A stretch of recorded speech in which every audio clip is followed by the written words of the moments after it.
여러분들 다들 모두 좋아요, 구독, 알람 설정까지 꼭 부탁드립니다. 일단 첫 번째 질문은 애견 미용을 시작하게 된 계기가 뭔가요? 애견 미용을 시작한 얘기는 일단 제일 첫 번째는 저는 강아지를 되게 좋아해요. 강아지뿐만 아니라 저는 동물을 좋아해가지고 솔직히 제가 좀 머리가 좀 똑똑했다면은 저는 수의사를 하고 싶었지만 그렇지 못한 관계로 가방 끈이 짧은 관계로 그나마 좀 옆에서 애견을 좀 케어해 줄 수 있는 아니면 예쁘게 꾸밀 수 있는 게 뭐가 있을까 해서 애견 미용사를 한번 생각은 해봤는데 또 마침 주변에 애견 미용사 분이 계셔서 좀 이런저런 얘기도 많이 하면서 이제 그쪽으로 이제 발길을 좀 돌리게 됐죠.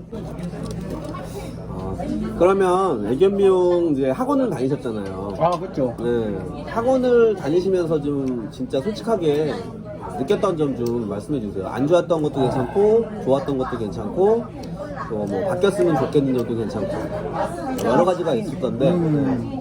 솔직히 애견 미용 학원을 다니면서 좋았던 거는 진짜 좀 별의별 유형의 강아지들을 만나고 접할 수 있는 점, 그리고 좀 저처럼 이제 애견 미용사를 준비하는 그런 분들과 이제 처음 스타트를 끊고 같이 이야기할 수 있는 거, 그러니까 소통할 수 있는 거, 그런 점은 참 좋았어요. 그리고 이제 내가 무언가를 질문하고 그러니까 답을 받을 수 있는 선생님이 계시다는 점, 그런 게 좋았고, 단점으로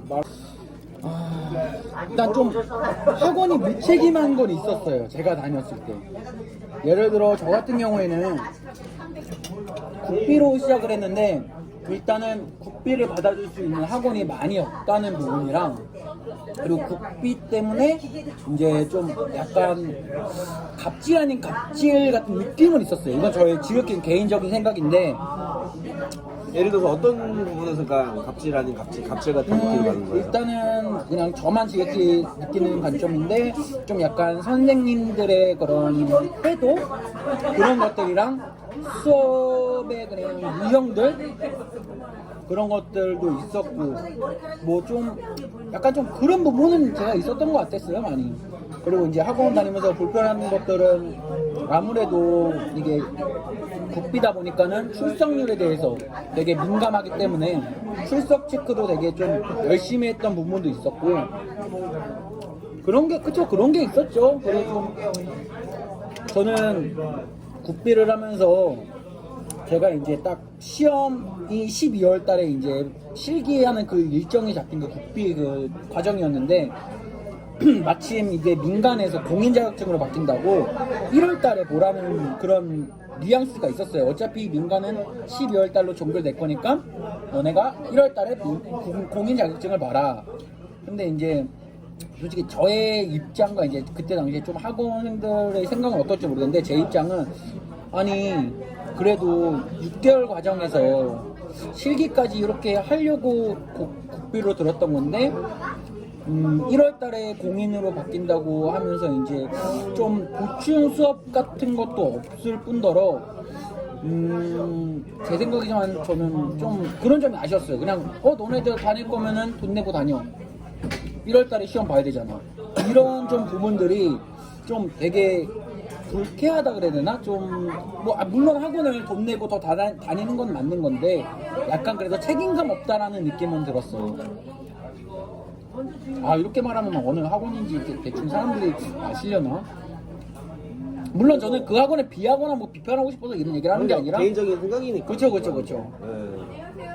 전 제가 다녔던 학원을 매우 사랑하고 있습니다. 근데 어차피 그 학원 말도 잘못된 건 아닌 게, 실이 2월달에 민간 자격으로 해서 따는 것보다는 새롭게 바뀐 자격증을 따는 게 맞잖아요. 그쵸. 네, 그게 그러니까 맞죠. 이제 학원에서도 한 달을 더 다니더라도 이제 앞으로 공인이 될 그 자격증으로 따라 그쵸. 했던 것 같아요, 그거는. 근데 조금 유도리가 없었던 거죠. 왜냐면은 예를 들어서 한 달에 50만 원이나 생각하면은, 예를 들어 한 달에 그 이수가지고 50만 원이면 그래도 국비로 이만큼 했었고 어쩔 수 없이 민간 자격증 왔으니까 아니면 좀 DC를 해주겠다든가, 그러면은 분명히 학원생들이 안 떠났을 거예요. 근데 그런 말도 없을 뿐더러 야 그냥 다녀 돈 내고 이렇게 말을 해버리니까는 몇몇 떠난 사람들도 있어요. 아, 다니다가. 예, 끝나고 나서 과정 끝나고 나서 그냥 떠나는 사람들도 있죠.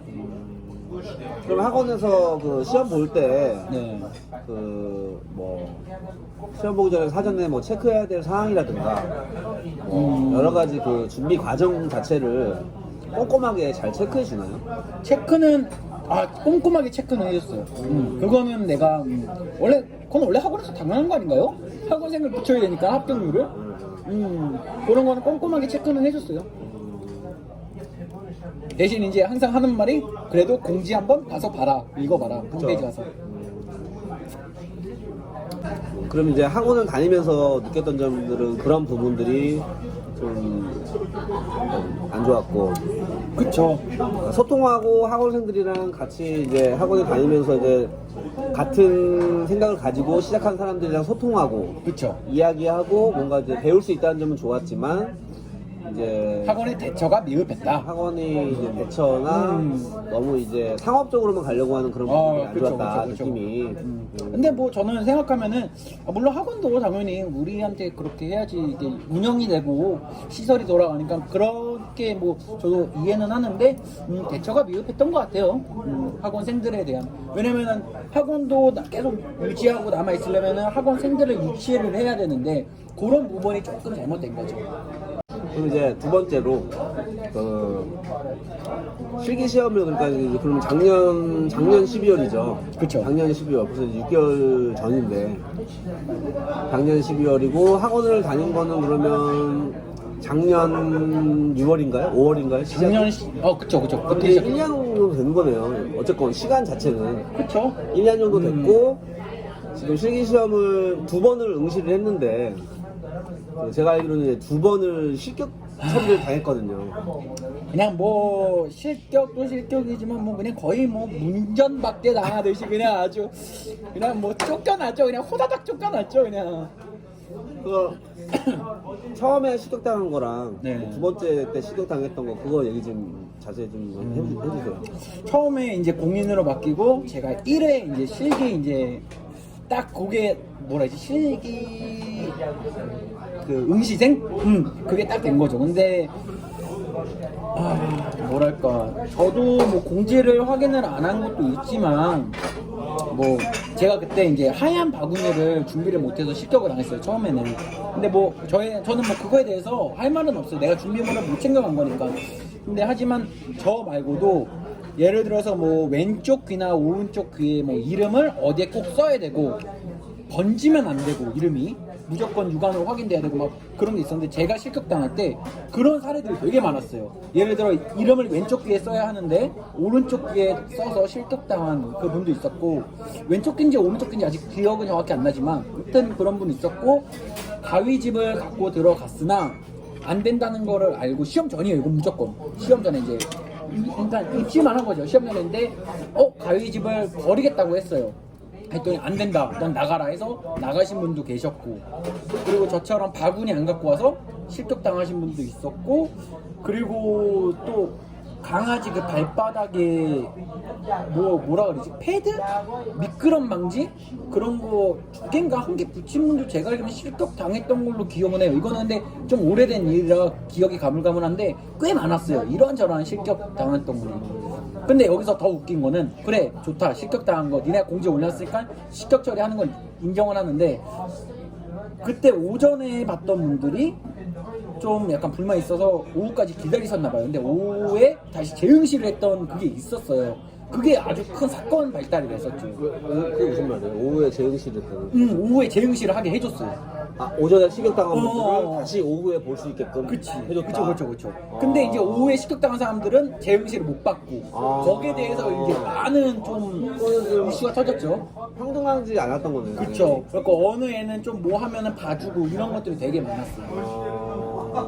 그래갖고 제 1회 때는 되게 그런 부분들이 많아서 불만 폭주했죠. 그 흔히 말하는 내 땡땡 카페에 땡땡땡 날다 딱 가보면은 그때 많은 그 글이 있을 거예요. 작성글들이 많은 분들이 좀 울분을 토하고 격분하고 좀 많이 연습하고 준비하신 분들의 그런 글들을 찾아보면 있을 수도 있을 거예요. 지우지 않는 이상.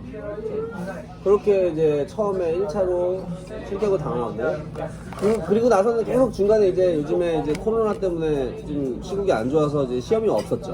그쵸, 없었죠.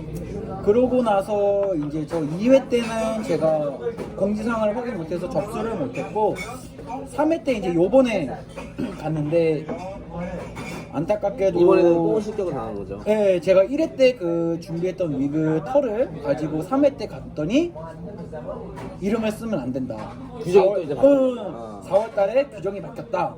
하면서 이제 근데 저는 시험도 없었는데 규정이 바뀌었나요? 아니 2회 때 있었을 거예요. 아, 2회 때 시험이 있었고. 있었을 거예요. 그렇죠. 제가 3회 때였으니까요. 근데 이제 저는 뭐 이것도 제 불찰이죠. 확인을 똑바로 못한 거는. 근데 저도 공지를 한번 읽었고 간다고 갔다고 생각은 하는데 내 옆에 있는 에어컨이 울분을 터뜨리네. 내 심정을 알아가지고. 네, 여하튼 갔는데 이제 조금 제가 옆에 이제 같이 휴식하는 분한테 물어봤어요. 혹시 이름 쓴 거 이거 어떻게 된 거냐 했더니 공지가 이제 올라왔고 바뀌었다고 했다고 이렇게 한다. 그러면서 제가 이제 심사위원한테 그 기다리는 그 대기실이 있었어요. 그래갖고 처음에 딱 시험 시작하기 전이니까는 들어가는데 이제 보조 스태프분들이 들어오시면 안 된다고 하시길래 이제 제가 물어봤죠. 혹시 이거 이름 써져 있는 거 규정이 바뀌냐 했더니 규정이 바뀌었다고 하고 그래서 제가 물어봤죠. 아니면 이거를 좀 어떻게 지우거나 아니면 뭐 이거를 어떻게 뭐 덮을 수 있는 걸로 해서 응시를 하면 안 되냐 했더니 절대 안 된다고. 그러면서 이제 제가 또 물어봤어요. 1위 때는 이름을 쓰고 막 이런 거를 했는데 지금은 왜 그렇게 규정이 바뀐 거냐라고 물어봤는데 이제 하는 말이 감사합니다. 하시는 말씀은 이제 그 문제 때문에 실격당한 게 많아서 그 문제 때문에 규정을 바꾼 거다라고 말씀을 해주셨어요. 근데 요번에 몰라요. 또 3급 이제 또 제 3회 때 어떻게 이게 바뀌었는지 또 많이 또 떨어지시는 어떤 분들이 있으시는지 또 땡땡 카페 가보면 알겠죠. 되게 근데 그 실격 당해서 기분이 되게 안 좋았을 것 같아요. 솔직히 말하면 첫 번째는 제가 입시까지 하고 그때 미그터를 무진장 잘 풀어갔어요. 무슨 뭐 거의 밍크 코트 맨키로 너무 보들보들하게 야들야들하게 내가 다 풀어갔는데 그때는 진짜 낙심했죠. 내가 이 바구니 하나 때문에 여태까지 준비했던 그 과정을 이렇게 기간을 날리는구나 싶기도 했었고 그러면서 이제 제 3회 때 갔더니 어이씨고 이 길은 내 길이 아닌가 보다.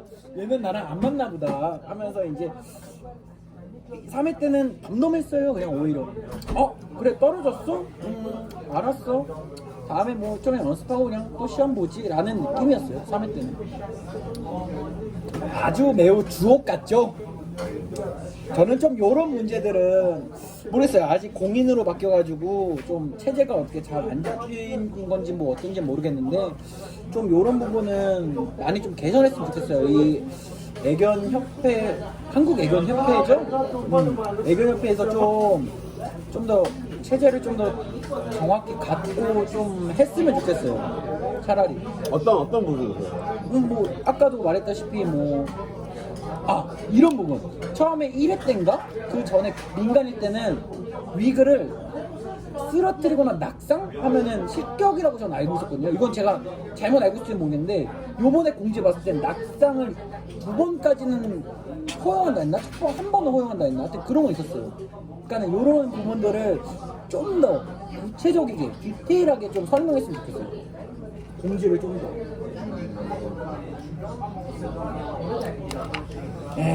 뭐 물론 제가 잘못 알고 있는 부분도 많죠. 뭐 저라고 뭐 다 완벽한 건 아니니까는.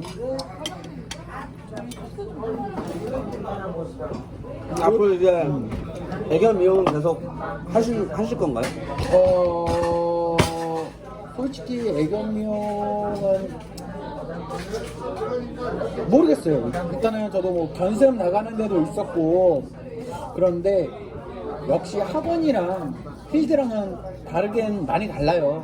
느낌도 다르고 그렇기 때문에 필드에서 느낀 점이 조금 힘들다 역시. 왜냐면 돈을 받고 하는 그런 일이기 때문에 그런 건 조금 힘들어서 지금은 2번 떨어졌기 때문에 한번 생각의 전환이 필요하지 않을까.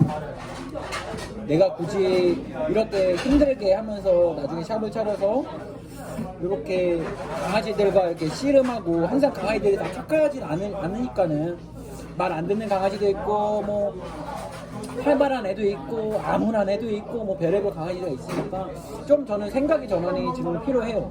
그렇기 때문에 확고하게 나는 난 이래도 애견 미용을 할 거야 라는 심정은 아니죠. 이제 제 마음은. 그럼 이제 거진 이제 1년 정도를 네. 그 애견 미용을 배우고 학원 다니고 팔 떨어지네. 어우 부들부들. 시험 준비하면서 이제 그래도 느낀 것도 많고 뭐 배운 것도 있을 거고 하잖아요. 그렇죠. 이제 앞으로 그러면 혹시 뭐 애견 미용 쪽에 관심 있어 하시는 분들? 그쵸. 관심 있어 하시는 분들이나, 뭐, 이제 앞으로 시작하시고 싶은 분들한테 해주고 싶은 얘기나, 아니면 혹은 뭐, 이제 우리나라 애견 이용 하시는 분들한테 이제 바라는 점이나, 변화됐으면 좋겠는 그런 점이 있어요. 맞아요. 제가 3급을 딴다는 가정하에 그 견습자리나 아니면은 좀 일자리를 찾아봤어요. 애견 쪽으로. 근데 뭐 견습생을 구하지 않을 뿐더러 구하는 데가 있어도 페이가 너무 작아요. 그러니까 생활이 안 될 정도예요. 그렇기 때문에 물론 그런 페이에 대한 부분은 견습생이 그만큼의 돈벌이를 못 벌어주니까는 그만큼 줄 수밖에 없다라는 건 이해는 하지만, 그래도 좀 모르겠어요. 저는 그 샵 사장님의 마음도 이해하고 견습생의 이해도 하지만은 저는 좀 페이적인 그런 부분을 좀 개선됐으면 좋겠고, 그리고 지금 제가 페이는 그 최저시급에 맞게 해서 이렇게 다 측정이 되는 거 아닌가요? 그렇지 않은 부분들도 많더라고요. 샵들도. 꼭 굳이 최저시급이 아닌 최저시급보다 못 받는 쪽도 많아요. 그런 샵들이. 뭐 물론 뭐 얼마 줄게요라고 공지는 안 하지만 막상 가서 면접을 보면은 난 이만큼밖에 못 준다. 왜 이만큼밖에 못 주냐라고 말하면, 너가 이만큼밖에 일을 못할 뿐더러 너가 상처를 냈을 경우에 치료비는 내가 감당했기 때문에 리스크가 크다. 그게 싫으면은 나가라 라는 데가 좀 많았어요. 면접을 봤을 때는. 그래가지고 저는 좀 그거는 아니지 않나. 그렇기 때문에 애견 미용사가 좀 더 디테일하게 클 수 없는 그런 게 있다고 저는 생각 들어요. 왜냐면 지금 애견 쪽으로 배우고 싶어하는 사람들도 되게 많고, 시험장 가보면 되게 몇백 명이 돼요. 시험 보는 사람들이. 근데 하지만 막상 시험 보고 자격증을 따도 취업은 안 되고, 그렇다고 학원을 또 몇백만 원 들여서 2급까지 과정을 겪고 또 몇백만 원 들여서 1급까지 과정을 겪어도 취업이 안 된다고 해요. 제가 주변 사람들 말 듣기로는. 그렇기 때문에 요거는 좀 애견 미용을 준비하시는 분들은 좀 생각을 했으면 좋겠어요. 무조건 자격증이 있다고 취업이 된다는 것도 아니고, 자격증이 있어도 취업이 되지만 그만큼의 페이는 절대 못 받아요. 최저 시급을 받는 데면은 거기는 사장님이 정말 좋으신 분이야. 부처 같은 분이에요. 석가모니 같은 분이에요, 진짜. 저는 그럼 그렇게 알았으면 좋겠어요. 애견 미용을 시작하시는 분들은. 그리고 또 하나는 강아지가 좋다. 무조건 내가 강아지를 키워서 내 강아지를 이렇게 잘라주고 싶겠다라는 마인드로 한다면 저는 비추.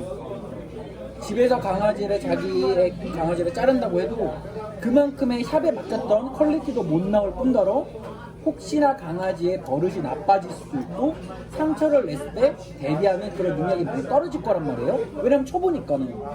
그렇기 때문에 나는 우리 강아지 예쁘게 잘라줄 거야 라고 해서 배운다는 사람들은 저는 물론 시간과 돈이 많다면 괜찮아요. 하지만 그렇지 않은 분들은 안 했으면 좋겠어요. 아니 좀 더 고려했으면 좋겠어요. 그런 분들은. 네, 앞으로 이제 배우시려고 했던 분들한테 하고 싶은 얘기는 그 얘기고, 그러면 그쵸. 이제 뭐 시험도 2번 떨어지고 학원도 다녀봤으니까 애견 업계 쪽에 하시고 싶은 얘기가 있나요? 일단은 애견샵 운영하시는 샵 사장님들, 저희 그 좀 모질한 견습생들 잘 챙겨주시고, 조금 손이 느리거나 조금 실수한다 그래도 너그러운 마음으로 나도 처음엔 이랬지 나도 저랬지라는 마음으로 좀 많이 너그러운 마음으로 좀 이해해 주세요. 물론 견습생들도 나쁜 사람들도 많아요. 자기 최저임금 못 받는 거 알면서도 해놓고 나중에 고용노동부 신고하고 돈 달라 그러고 강아지 상처 입혀놓고 막 그런 사람들도 물론 많은 거 저도 알고 있는데 그래도 샵 사장님들은 애교 미용사들을 그래도 좀 더 아니 견습생들을 좀 더 너그러운 마음으로 예뻐해 주세요. 파이팅합니다. 응원합니다. 더 하고 싶은 얘기 없나요? 아 마지막으로 그 구루몽 유튜버님 좋아요랑 구독 알림 설정 꼭 해주시고요. 아 이제 술을 마셔서 그냥 좀 말이 버벅대긴 하네요. 아 이제 좀 더 구루몽님과 이런 애견적 이야기하고 오늘은 마무리할게요. 자 한 잔 말아주십시오 구루몽님. 자, 오늘 이렇게 힘들었을 텐데 인터뷰 네. 해주셔서 정말 감사합니다. 네, 오늘 만나서 반갑습니다. 네, 좋은 밤 보내십시오.